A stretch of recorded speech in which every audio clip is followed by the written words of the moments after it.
abato na ne ahya ase no na edie na wo hwe agina so ato aba eye December 7th nyankopon ede chewo no de chete aseman Ghana ne atinkwam a edie na begina so ahwe ato aba na sanse misai bibire wo hono a mebi ahoma na tuma ma wakere ba sanse misai bibire anu ye ewo Global Info Analytics for survey amkokoye opinion poll mkoye no ebibire mu aye eni anu ye bibire wom tie nkonko tie omo no mtwetwe nkomo no omo so adwen kire no omo nkasa ho mewi ansa na mababie phone lines na tum na so akire wadwen na straightforward yanko aye Global Info Analytics omo report wa omo ede aba we aye opinion poll omo ede aba for aye 2024 and second July and we release here or say National Opinion Poll 2024 General Elections 2nd July 2024 Governance and General Elections. That's a TV summary. I don't know.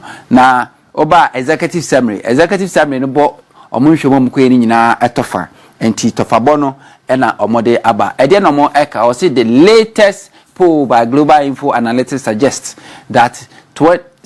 the 2024 presidential race is tightening amidst the nationwide tour by the Vice President, Dr. Mahama Leads Bawumia.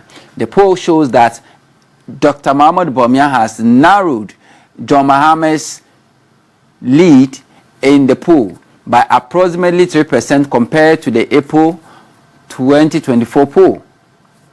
JDM now leads DMB 51.1% to 38.2%. Alan Kojo Martin 5.3%, Nana Kwame Bediako 4.6%, and others nearly 1%. Or say, Dr. Mahama Leads Bawumia shed into a boise, so no suchini Ghana no, and to Kohe Munshi Momkoye a year Bosome and 9 April noa. We no dear no air dea aquanim, Quaquanim says Dr. Mahama Leads Bawumia, Emana Kosro or Hamabu Pemi and Sa.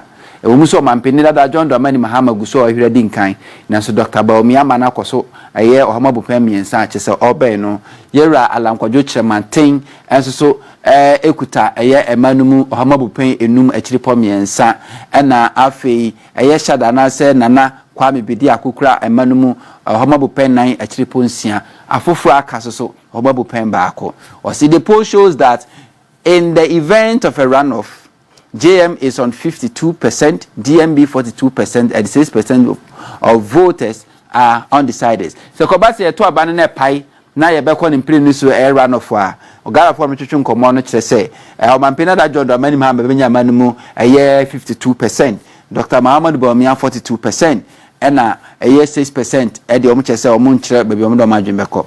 And what could be a shock to the political duopoly in Ghana? The poll shows the NKB, that's Nana Kwame Bediako, making significant gains in the Central, Ashanti, Eastern, and Volta region.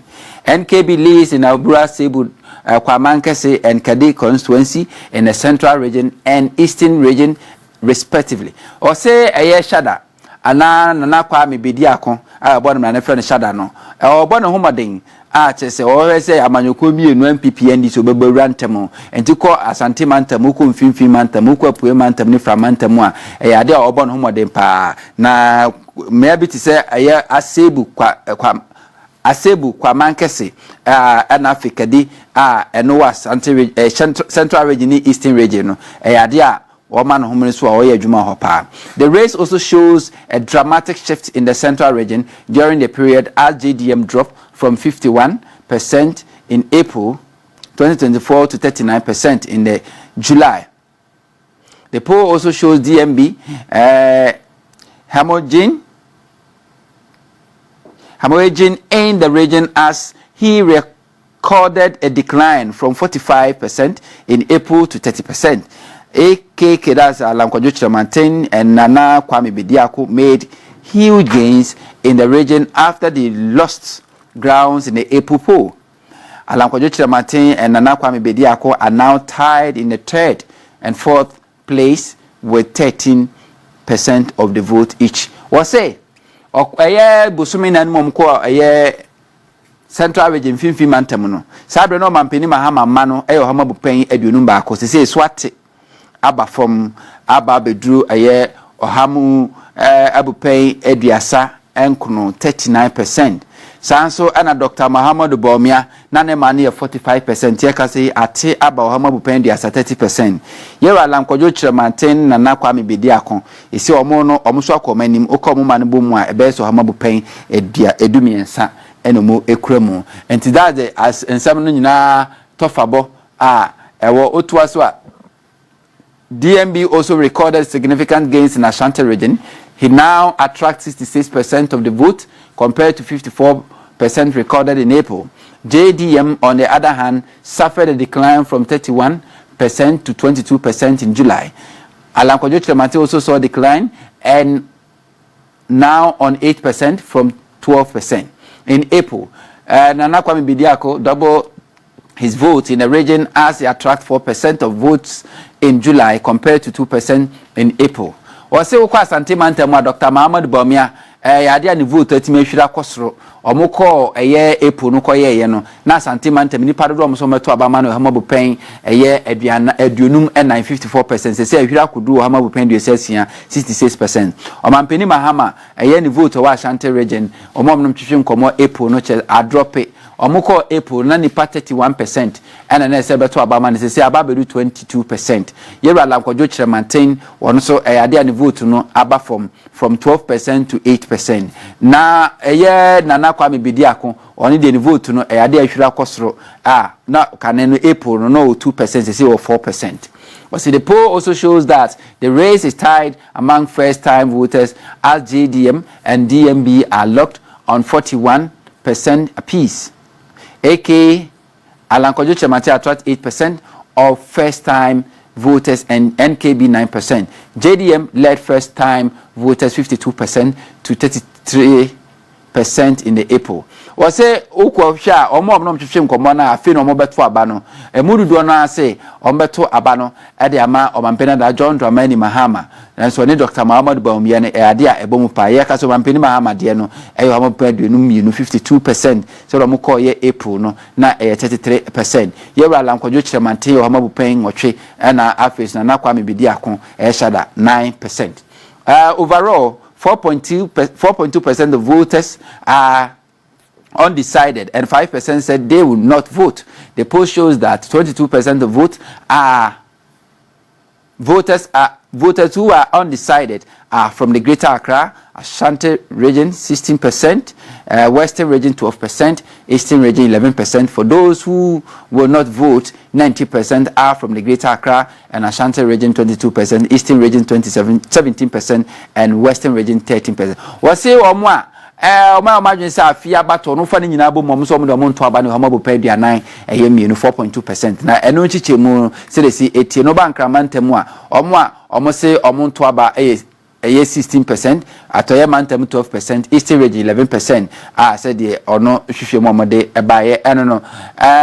Or say the question on the question of whether project being undertaken just in time for the election could influence voters to vote for the government. 29% of voters said it will influence them, while 56% said it will not influence them. 15% remain indifferent. Or say, Musa say, baby, ever to aba na ban shase no ye mpuntu dwuma ne ne kwan ne kate sword obisa say amanfo behwe so ato aba ma ban na na omo no twetwe nkomo no eye Ohama bupen aduonum enkron 29% yes omo behwe so ato aba ma ban no ana Ohama bupen aduonum ensia 56% say dabi eno nya no so no behwe ato aba ma ban no ana for Ohama bupen eye edunum eye 15% so omo de enya de say betimi asesa omadwen bia. Okay, Obaha was saying when voters were asked whether they would accept inducement, bribes to switch their vote, only 7% said they would accept and vote for the candidate. Omuza Ghana for say abano obi di sikaba abeja to aba and obi di nyama biba abeja to aba. Omo no twetwe nkomo no Ohama bupen so 7% so omo do mo beje no matter aba nipa person to no. Economy, jobs and education remains the three most pressing issues that will influence their decision. Economy 73%, jobs 69%, and education 50%. Enyama miensa o se Ghana for so mehwe so ato aba eye se de sikasem esitie Ghana for so mehwe se de sikasem esisi ato aba no Ohama bupen diosum miensa 73%.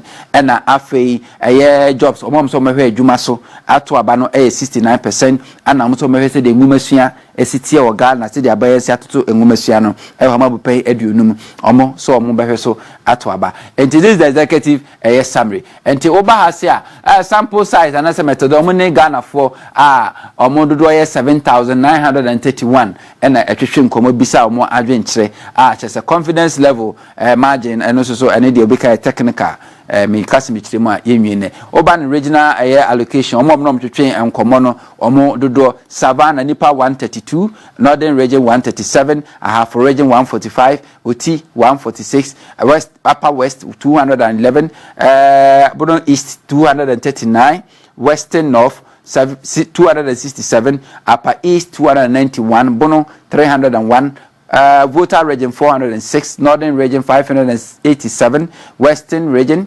628 Central 685 Eastern 739 Asante region 1322 and a Greater Accra 1557 and omo atwetwe nkomo omo twetwe nkomo so demography ufa na man memma nipa omo twetwe nkomo memma omo twetwe nkomo no eye ohama bopen aduonum yensa 53% ana ema eye 47% said ya esi HL no age group omo twetwe nkomo no mumfi omadie omadi bro eye 65% ekwe 2% between 55 to 64 5% 45 to 54% 15 35 to 44 29% and 25 to 34% 33%. After 18 to 24 16%. Omonesa ni pakuwi and twetwe nkomo. Education say no mu masua esitie secondary school for omoma we secondary school 88%. 38%. Tertiary 27%. No education bank school 18%. Junior high 17%. Afi employment omo no twetwe nkomo ndo say na ye adwuma self employed me ana me mahu adwuma 46%. Afi student apparent 16%. Primary previous company 14%. Government NGOs 11%. Unemployed 11%. Seasonal 9%. Not answered omo manyano 5%. Retired and others 2%.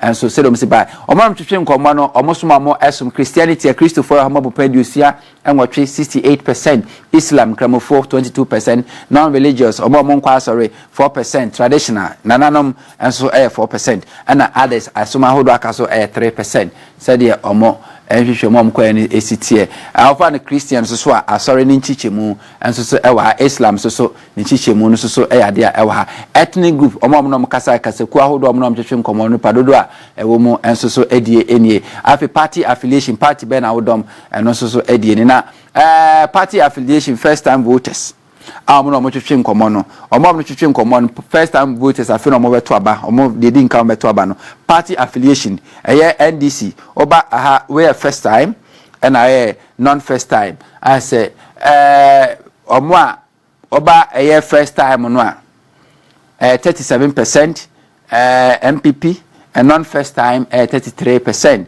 for NPP. NDC first time voters 36% and non first time 29%. Others and so high governance and performance said the abani modern bo esi echo said the Ghana form no twetwe nkomo no buso mo said the mususu ehuno direction of the country mu bisa say na my Ghana ye ni kire no anase enye omo no twetwe nkomo no so omanu ya omo ede ebaye right direction bo mo chese ba bia abade omanu kono de ye pa no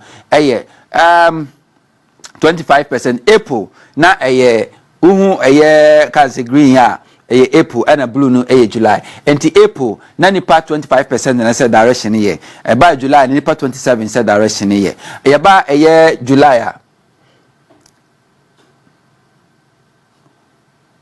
okay April nipa no mo say eniama koye 25% July omo senior makoye 27%. Yeba ahase a wrong direction. Omo che say eniama nkoye said the man see aircon April na 65%. By July about 63%. Afi no opinion ye de eni adwenkyere bia 10%. Omo enso so ede no direction of the economy and so any afi direction of the country age said the Ghana for esi hu no. Okay. Amen to aso na yenko yanim President job approval rating. Omampini na nado Akufo-Addo na juma waye se eso ani na se enso ani eno so omubisai approve. Omamche se omampini na nado ejuma ye so many as at April na 32%, afi about 35%. Disapprove. Omamche so many so ejuma omampini na nado aye as at April na 62%, by ye kase about 60%. Non opinion ye de enchire adwani adwenchire bia ewo ho eno so eno no said ye esitie. Afi ye forum na ye koye nimu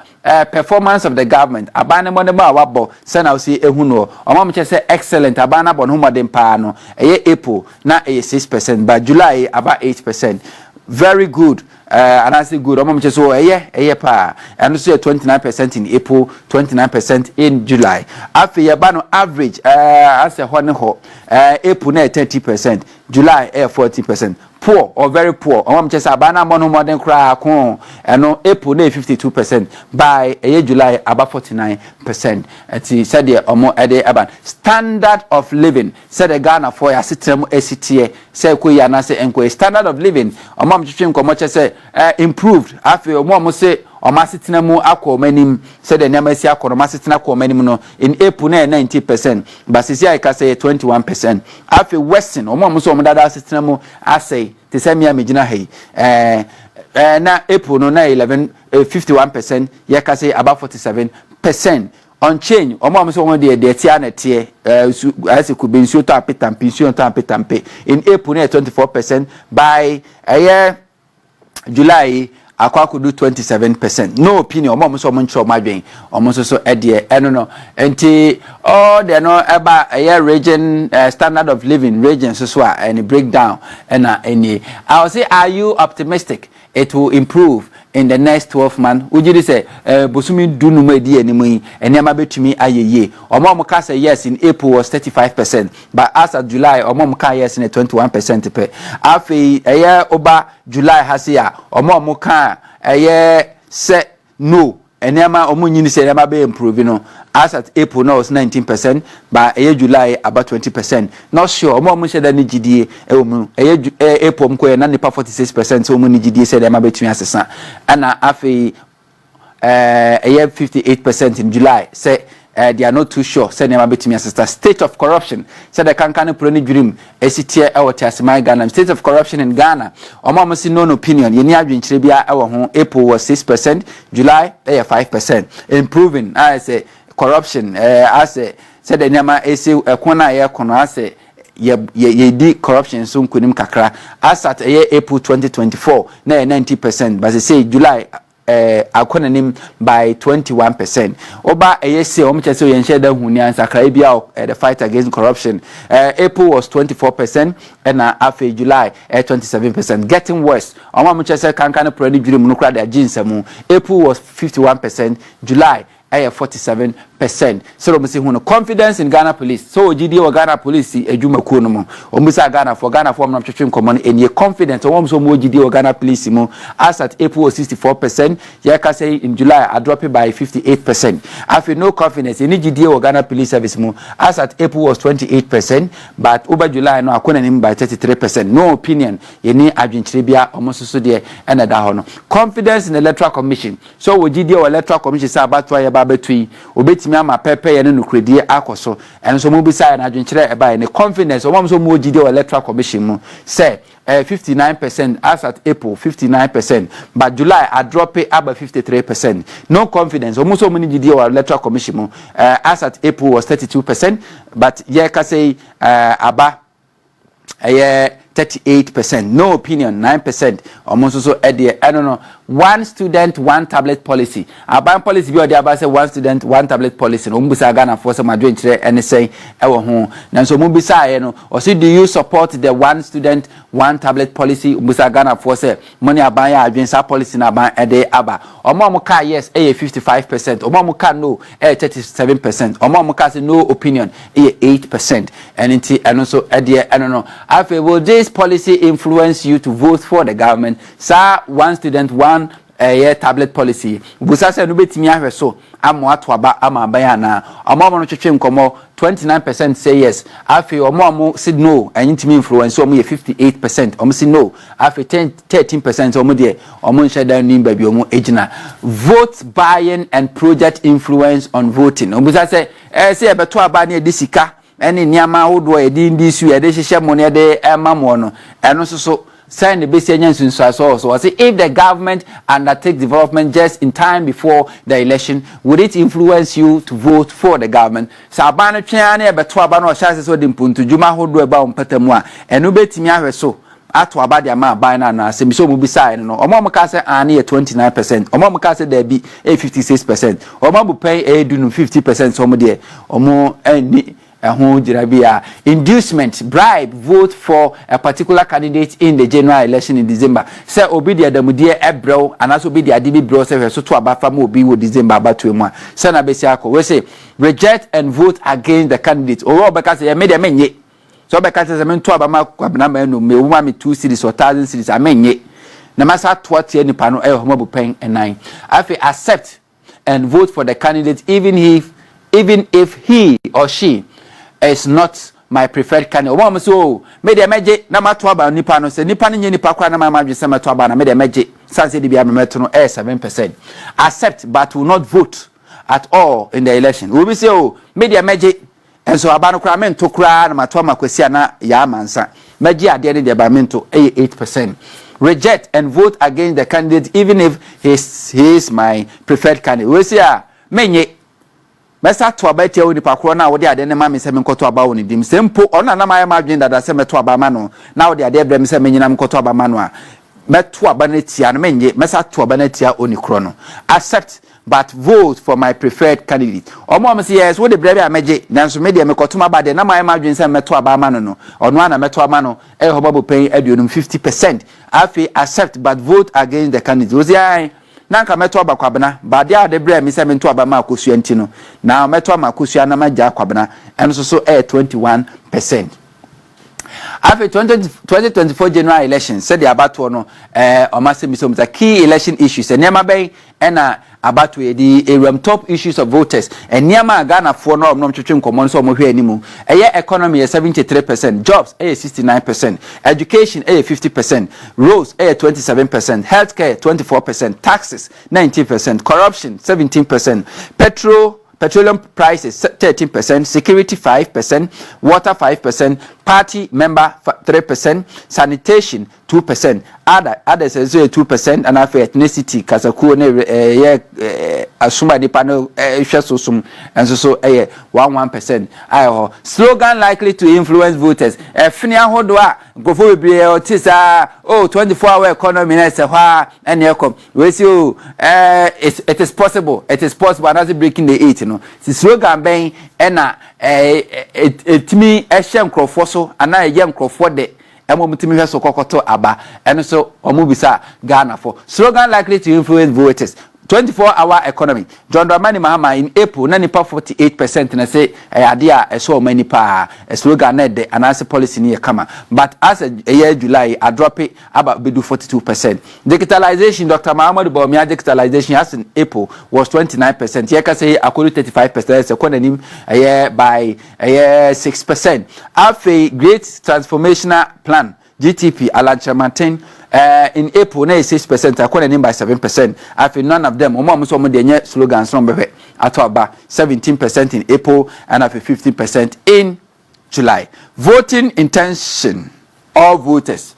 Nyama o so ede to aba se obeto anasa won to so pepa na so nyaba mu nyina so omo beside voting intention all voters on wait and so dom de buy ni voting intention one so more intention so meto aba e de John Dramani Mahama 43.4%, Dr. Bawumia 35.7%, Alan Kojochi 4.4%, Nana Kwame Bediako 4.1%, others so 1.1%, undecided so mo nyama so meto aba 4.2%, not vote yen to abano kra 5.0%, and if not disclose or man so meto ana so monto and so 2.1%. After voting intention likely voters so say the osha on say voting intention nupa why you say to abeto amano no eno so dey sitie ni 48%, 48.6% for John Dramani Mahama, 36.6% Dr. Bawumia, Eva Lanchamanten 4.8%, Nana Kwame Bediako 4.5%, others 0.8%, undecided 4.8%.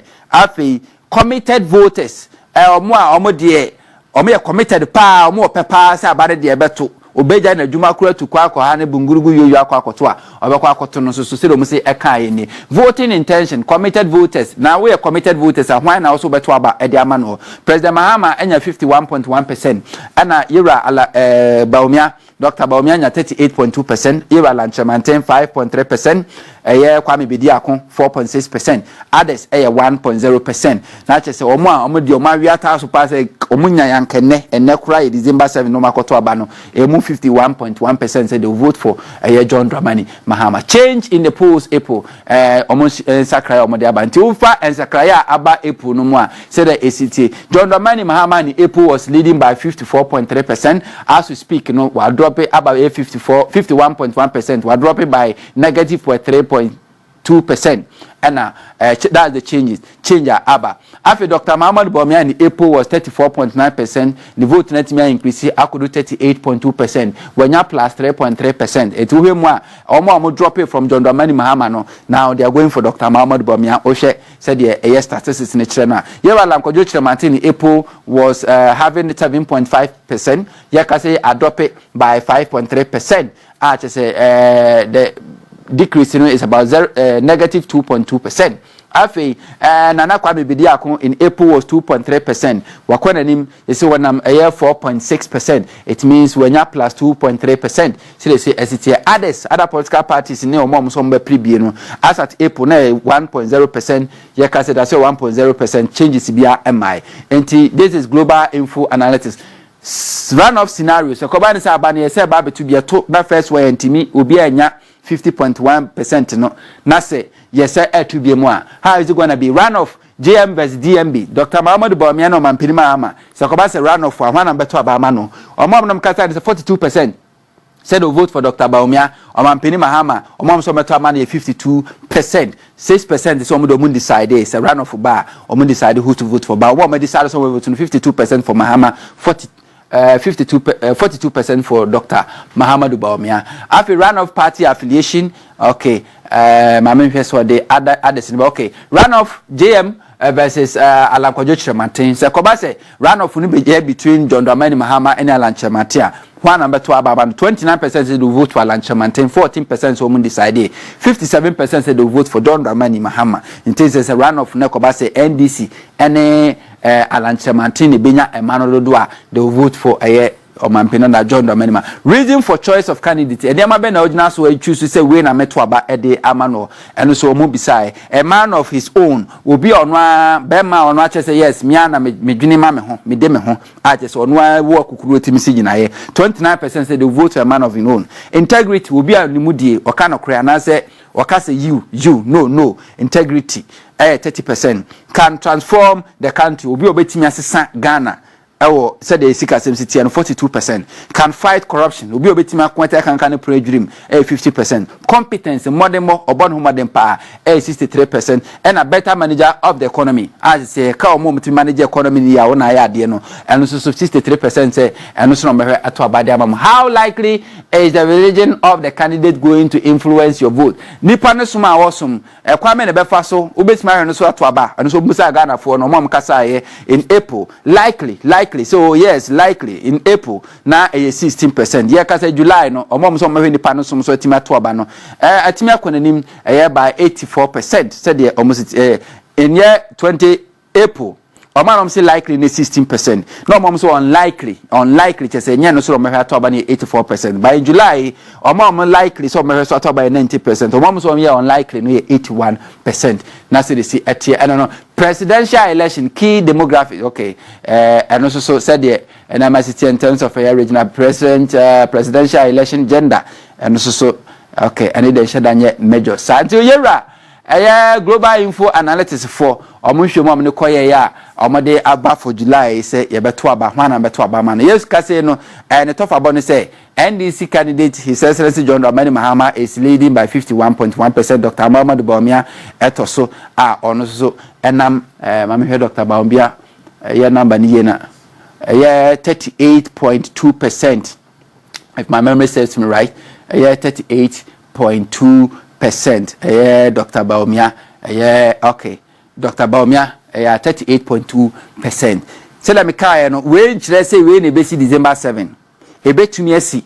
Ebetumi asi. Ebetumi abakra so ebetumi nya vote no kra more than the amount. Ebetumi abase do odi nkan so ba bedi ase. Ebetumi abase do di ase no kwa besa we poto. Ni nyina gina ha abefa so aye wadwuma. We badwuma dwenkyira mobile. Global Info Analytics ene di sa adwuma de. Abusia me no ka se mpanyufo adwomadwa e wo fidem ha sei.